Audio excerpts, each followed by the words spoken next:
Hello అండి. Last వీడియోలో నేను ములక్కాయ పచ్చి రొయ్యలు ఎలా చేయాలో చూపించాను. అప్పుడు చెప్పాననమాట గోంగూర పచ్చి రొయ్యల వీడియో కూడా షూట్ చేస్తా, అది కూడా షేర్ చేస్తానని చెప్పి.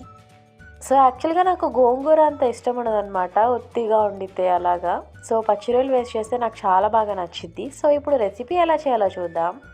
ఇక్కడ గోంగూరని ఫస్టే ఉడకబెట్టి పక్కన పెట్టేసుకున్నా. సో, తర్వాత ఆయిల్‌లో ఉల్లిపాయలు, పచ్చిమిరపకాయలు, పసుపు, ఉప్పు వేసి కొంచెం సేపు ఫ్రై అయిన తర్వాత ఉడకబెట్టి పెట్టుకున్న రొయ్యలు వేసుకొని కొంచెం సేపు ఫ్రై చేసుకోవాలి. నేను ఇక్కడ అల్లం వెల్లుల్లి పేస్ట్ యాడ్ చేసుకోలేదు. సో, డైరెక్ట్‌గా కొబ్బరి, అల్లం, వెల్లుల్లి, చెక్క, లవంగ, యాలుక్కాయ ఇవన్నీ కలిపేసి పేస్ట్ చేసుకొని ఆ పేస్ట్ అయితే యాడ్ చేసుకున్నా. సో, ఇప్పుడు కారం కూడా వేసుకొని కొబ్బరి పేస్ట్‌లో ఉన్న పచ్చివాసన అంతా పోయేదాకా బాగా ఫ్రై చేసుకోవాలి.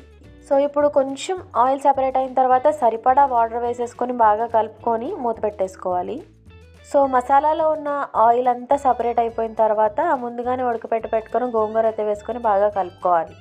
గోంగూర ముందుగానే ఉడకటం వల్ల బాగా కలిసిపోయిద్దనమాట కర్రీలో. బాగా పుల్లగా ఉండటం వల్ల గోంగూర ఇంకా కొంచెం ఎక్స్ట్రా కారం అయితే వేసుకున్నాం. సో, ఇప్పుడు ఫైనల్‌గా కొత్తిమీర వేసేస్తే కర్రీ అయితే అయిపోతుందనమాట. అసలు కర్రీ చాలా చాలా బాగుంటుంది. ఇది తాలింపు వేసుకోవచ్చు, వేసుకోకపోయినా పర్లేదు. మీరు కూడా ట్రై చేయండి. ఎలా వచ్చిందో కామెంట్ చేయండి. లైక్ చేసి సబ్స్క్రైబ్ చేసుకోండి. బై.